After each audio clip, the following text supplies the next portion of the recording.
Hello everyone, welcome to essential tech BD. তো আজকের ভিডিওটি হচ্ছে আপনি আপনার টিকটক অ্যাকাউন্ট থেকে কিভাবে আপনার মোবাইল নাম্বারটি ডিলিট করবেন কিংবা চেঞ্জ করবেন। আজকের ভিডিওতে এটা নিয়ে বিস্তারিত। সো ভিডিওটি কোনো রকম না টেনে দেখবেন, আর ভিডিওটি ভালো লাগলে একটি লাইক করবেন। আর আপনারা যদি এসেনশিয়াল টেক বিডিতে নতুন হয়ে থাকেন তাহলে চ্যানেলটি সাবস্ক্রাইব করতে ভুলবেন না।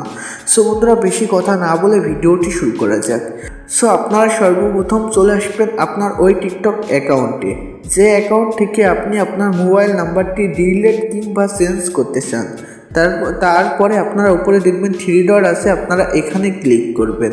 এখানে ক্লিক করার পর আপনারা এখানে দেখবেন সেটিংস অ্যান্ড প্রাইভেসি বলে একটি অপশন আছে, আপনারা এখানে ক্লিক করবেন। এখানে ক্লিক করার পর আপনাদের সামনে এমন একটি পেজ চলে আসবে, আপনারা উপরে দেখবেন অ্যাকাউন্ট বলে একটি অপশন আছে, আপনারা এখানে ক্লিক করবেন। এখানে ক্লিক করার পর জাস্ট একটু লোডিং দিবে, তারপর আপনার সামনে এমন একটি পেজ চলে আসবে, আপনারা এখানে দেখবেন অ্যাকাউন্ট ইনফরমেশন বলে একটি অপশন আছে, আপনারা এখানে ক্লিক করবেন। এখানে ক্লিক করার পর এখানে আপনারা দেখবেন আপনার মোবাইল নাম্বার অ্যান্ড আপনার জিমেইলটি এখানে দেখাচ্ছে। সো আপনি মোবাইল নাম্বার ডিলিট করতে চাইলে আপনারা এখানে মোবাইল নাম্বারের উপরে একটি ক্লিক করবেন, আর ইমেল ডিলিট করতে চাইলে ইমেইলের উপরে একটি ক্লিক করবেন।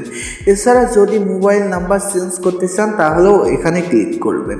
এখানে ক্লিক করার পর আপনার সামনে এমন একটি পেজ ওপেন হবে। সো চেঞ্জ করতে চাইলে এখানে ক্লিক করবেন, আর ডিলিট করতে চাইলে আপনারা এখানে দেখবেন আনলিঙ্ক ফোন, আপনারা এখানে ক্লিক করবেন।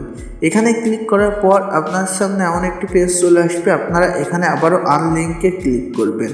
এখানে ক্লিক করার পর জাস্ট একটু লোডিং নেবে, আপনারা ওয়েট করবেন। তারপর আপনারা এখানে দেখবেন যে এখান থেকে কিন্তু আপনার এই মোবাইল নাম্বারটি রিমুভ হয়ে গেছে।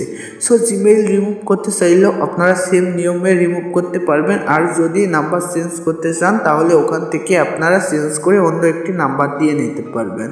সো আজকের ভিডিওটি এ পর্যন্তই। আজকের ভিডিওটি ভালো লাগলে একটি লাইক করবেন।